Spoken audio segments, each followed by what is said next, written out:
Hello, everyone, and welcome to the Bad Bitch Academy.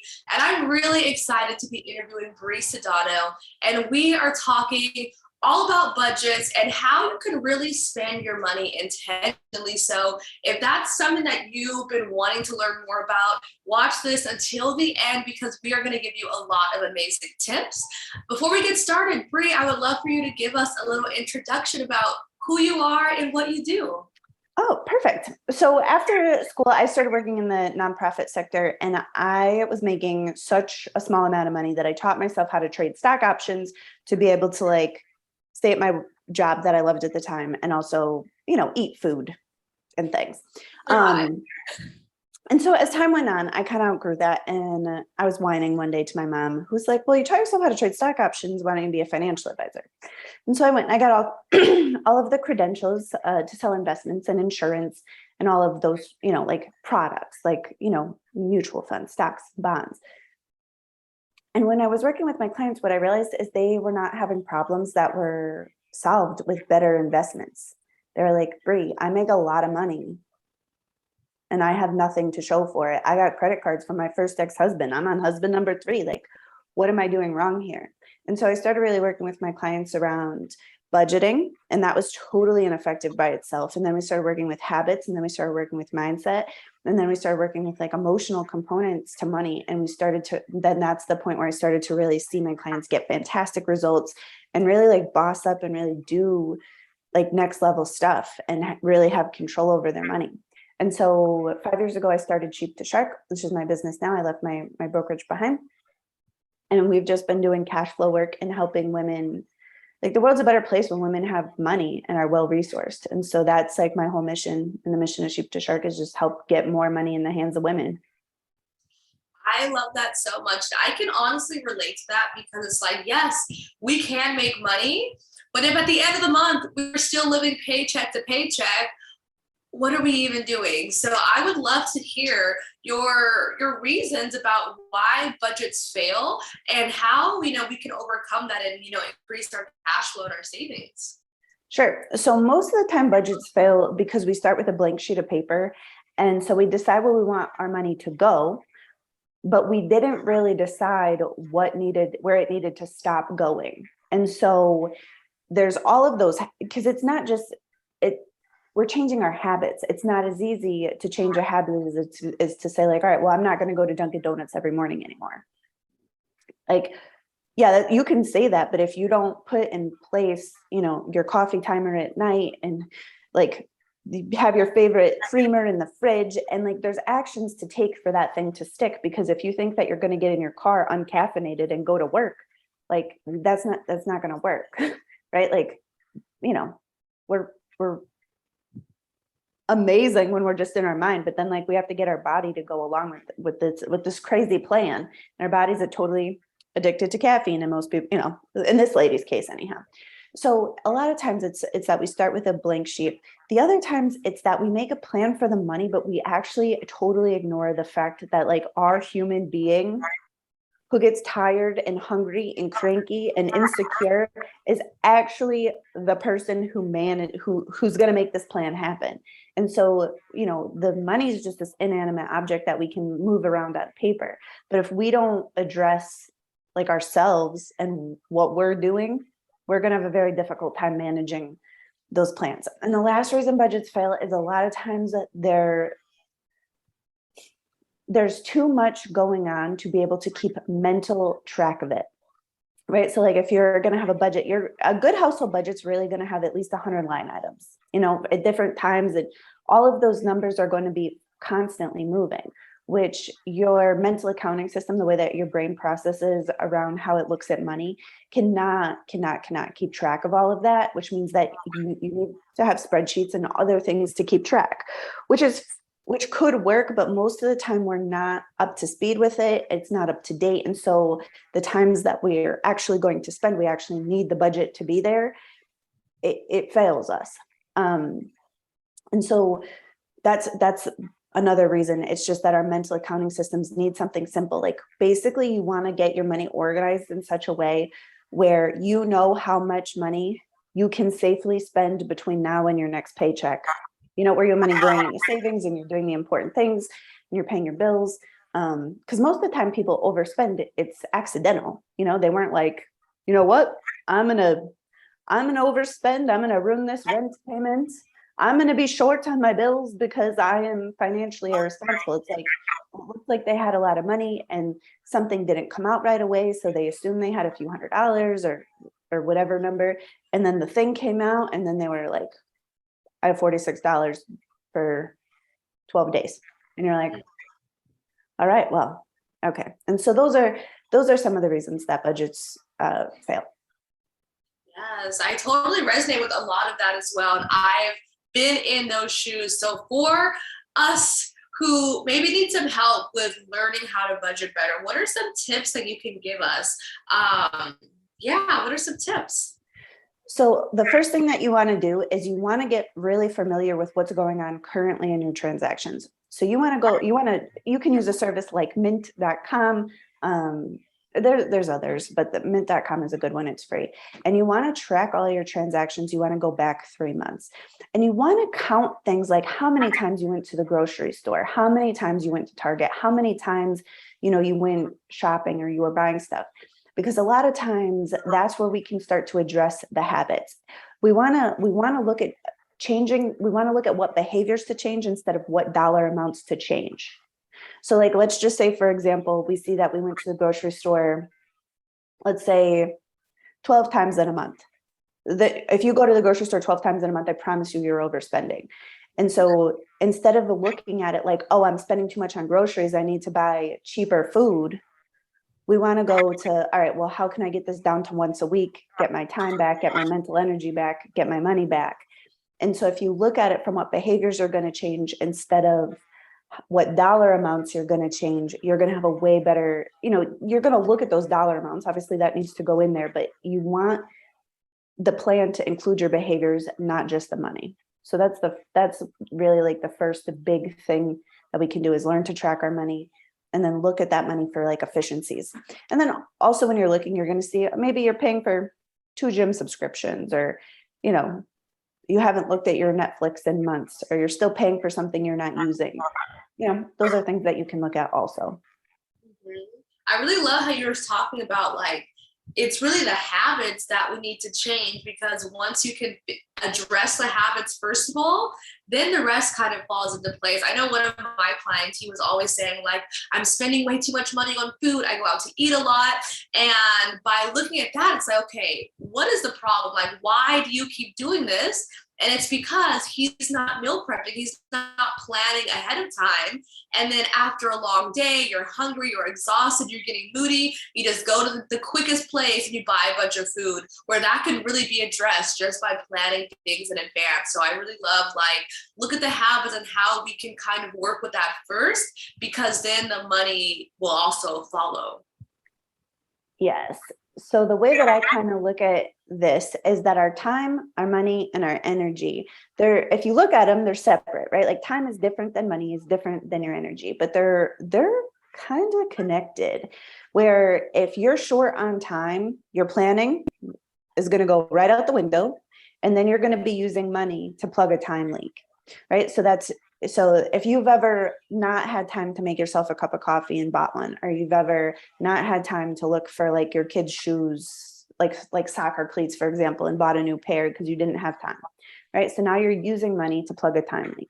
We do the same thing with energy, or if you've ever gotten like your client, like you get home and you're like, FT, I'm not cooking dinner. I'm going to order some takeout, drink a glass of wine, and just do my best today, right? Like, and we've all had days like that. Well, then you're using your money to plug an energy leak. And sometimes we also will use money to plug an emotional leak, right? Like, so like if I'm feeling insecure about whatever, and then I go and I buy myself new freshy lipstick. Well, all right, so now I have an emotional need that I'm going to try to fill with lipstick. That lipstick actually doesn't help with insecurity. It just makes your lips a different color. And so that's really a place that you really want to start to look when you're addressing your financial situation, because if you let's say you actually have a time problem that is becoming a money problem because you keep using your money to plug a time leak. And then you put in place a big budget that requires an hour a week to manage. And you don't have that hour a week. Your plan's not going to work because you literally don't have the resources to work with it. So those are things that you really want to notice and pay attention to. So that way, as you look at your spending situation, you're like, wow, this week I spent, this much money on food because I didn't have time. And I spent this much money on this because I didn't have time. What can I buy with some of this money to actually support me? So for sometimes, like, I'll have clients do food prep, buy emergency frozen pizzas, or depending on how much money they make, maybe get a housekeeper or get somebody in to do the food prep. So that way, like, they're still going to spend some of the money, but they're getting a higher level of service, because if you leave the time problem, the money problem will just come back, and then you'll be mad at yourself. It'll look like you don't have enough willpower. Yeah. Yeah, I love that. And what is your tip number 2? Oh, all right. I thought I said tip number 2, but I could give you tips all day.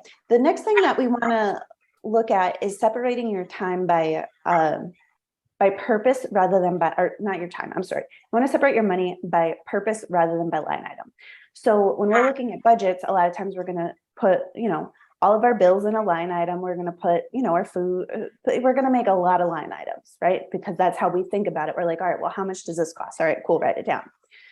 So if you want to have a more simple plan, there's 5 types of money that you want to have. You want to have money for keeping, so that's going to be retirement savings, something like that. And I know that your listeners are young. And so that's something that you really want to put in place. No matter what your situation is, start with something, because it builds the habit.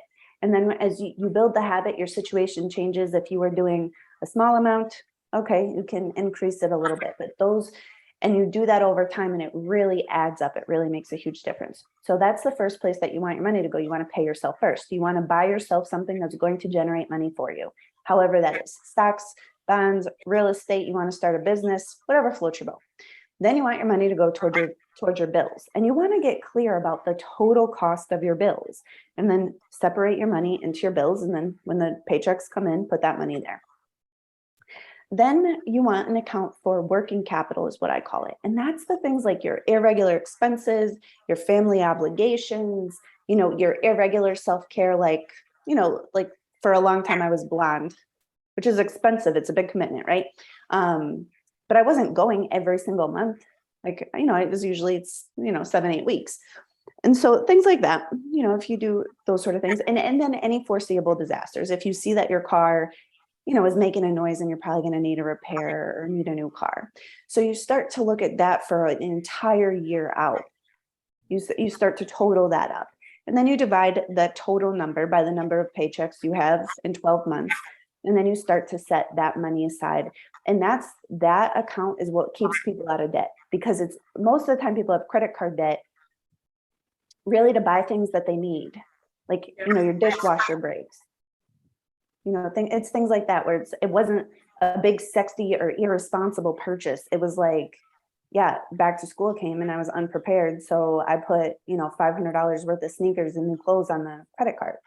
Mm-hmm. And so that money, when you really think about those things and you plan that out, then you want to have your important things account, your lifestyle upgrades, your vacations, your fun, your big fun, not like going out for a margarita with the girls type thing, but stuff that's going to cost a little bit of money, big concerts or, whatever's important to you. And then you're going to have your pocket money. So pocket money is going to be your gasoline, your groceries. If you pay for things like, like a babysitter or piano lessons or anything that happens on a like week to week basis. And then all the adults in the household should have some autonomous spending money, right? We don't want everything to be down to the penny, where if you have a cup of coffee, your budget goes off the rails.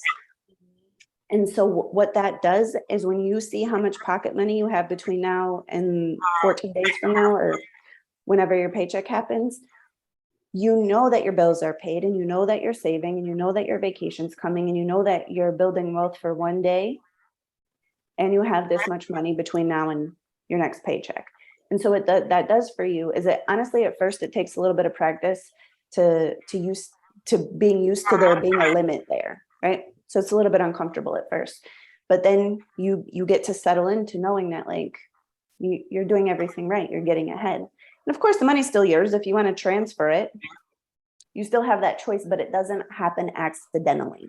You have to consciously be aware of it. And so doing that is something that really, really helps to be able to have a budget that you can manage, because then your bills are taken care of, your savings, and then the only number that you need to mentally keep tabs on is how much money you have between now and your next paycheck to spend. So I have a question. Do you recommend like having separate accounts, or I know I use this website called like Quack Capital or something like that, where like you can transfer like, here's my bills, here's my savings, here's my fund. Like what is your recommendation for that? I generally suggest 2 checking accounts and 2 savings accounts. So working capital, and the important things would be, in the bank, your keep money is probably going to be an investment account for a lot of if they're employees, they may have employee, retirement plans, a 401k or something of that nature. That should be its own account, and it should be an investment account, not necessarily a bank account. And then your bills account will be a checking account, so you can, pay your bills. And your pocket money will be the account that you're probably going to carry your debit card for. And you want it to be separate, because if they're all together, even if you have clarity, then there's no hard limit, there's no stop. Yep. And that's generally where people accidentally overspend. One more thing that you can do is if you're making purchases in some kind of state, like tired, feeling guilty, feeling insecure, what you really want to do is look for what's actually going to solve for an emotional need. A lot of times when we get off track with our budgets, it's because we're using money to fill an emotional need. Now, money can be effectively used to fill an emotional need, but generally when we're buying from an emotional place, we're going to buy like the lowest level of support that we can possibly have. So if you find yourself really wanting to go like to Target, you had a long day, you want to go to Target, you want to just check in with yourself and be like, what am I actually feeling? What's going on here? Oh, I'm feeling bored. All right, well, is going to Target a solution for being bored? Yeah, it is. That will work. Are there possibly other solutions that you could do? I don't know. I don't know about your listeners, but every time I go to Target, something magical happens there where I accidentally spend like $284. I came for toothpaste, but now I have throw pillows, a candle, art supplies. I don't even make art. What am I even talking about? Weird things. Weird things happen at Target. And so those are the sort of things that you want to start to look at. Like, I'll give you a couple of like quick stories. So I had a client she was a nurse, young, amazing, but she was off on like Tuesday and Wednesdays. And so she wanted to feel productive. She wanted to feel like an adult and get dressed and go out of the house. And so and everybody else was working. So she was just going to be alone. Her husband was working. And so she would go to Target. She'd go to Marshall. She'd go to Pier 1. She would just go shopping. Did she really want or need the things that she was buying? No, she didn't. It was just causing clutter in her house. It was causing her finances to be, and so I was like, all right, so what you're actually looking for is a feeling of connection and productivity. All right, so how else could we get connection? She was like, well, I could go to see my grandmother. I could do this. I could do that. I could make plans with friends. There was a long list of stuff. And I was like, all right. And about the productivity, and we started to look at, and she was like, well, I could go for a hike. I could do this. I could do that. And so like, she wasn't going for things she actually wanted or actually needed. She was just looking to feel productive and connected. And so when we looked for other solutions for that, she actually got what she needed in a better way. And so those are the sort of things that you have to look at. And those are the sort of things that if you don't address at the emotional level, your plans are going to have a hard time sticking, because there's still going to be an emotional driver. So you have to kind of think about it. I'll give you another example. So I had a client who was literally buying so much lipstick that we were talking about it. It wasn't like a little bit of lipstick, and she was buying nice stuff. like, $50 lipsticks, right? Like looking for this perfect shade. And I was like, okay, all right, well, what's going on here? And honestly, it was insecurity. She didn't feel confident. She didn't feel secure with herself. And she was like, well, if I could just manage to have the perfect shade of red lipstick. I was like, yeah, you're still going to be insecure because having red lips actually doesn't make you feel confident. It just makes your lips red, which is the way that lipstick works. It's just paint. It's not confidence, right? If it made you confident, we probably wouldn't need it. Right? Just kidding. I mean, I don't know. And so we started looking. I was like, all right, well, what would actually make you feel more confident? And she was like, well, I'm drinking too much and I feel like I'm out of shape and I haven't, she had animals and she's like, I don't spend enough time with my animals. And there was like a long list of things that were actually at the root cause. So we started looking at, all right, well, okay, what if we reduce the drinking a bit, which was something she really wanted to do. Okay, cool. And got up and took a walk and spent some time with her animals. And those were the things that actually made her feel worthy of her own love and attention. And then, she wasn't just, hungry for something just to be a little bit different. She was actually a little bit different. And so those kind of emotional needs, when they're met, your relationship with money becomes different because you're not trying to use money to do something that it actually can't do. I love that. These have been so helpful. I hope everyone listening has really gotten a lot of tips. I hope you're taking notes. Feel free to go back and rewind and come back to this at any time, because when we are able to be financially secure and eventually financially free, that's when we can start making these big changes in our lives and really taking control of our lives and doing the things that we want to do. So thank you so much for being here. If people want to connect with you online, where can we find you? Perfect. I am at Sheep to Shark and I'm on YouTube, Instagram, and Facebook. So if you put Sheep to Shark in any of those platforms, my content, all of my free stuff will pop up for you. Perfect. I will have that somewhere down in the video and in the description as well. And of course, if you found this helpful, please let me know in the comments what tips that you really resonated with. And if you have any questions, also let us know. And once again, thank you so much for watching, and please subscribe to the channel, and we will see you in the next video.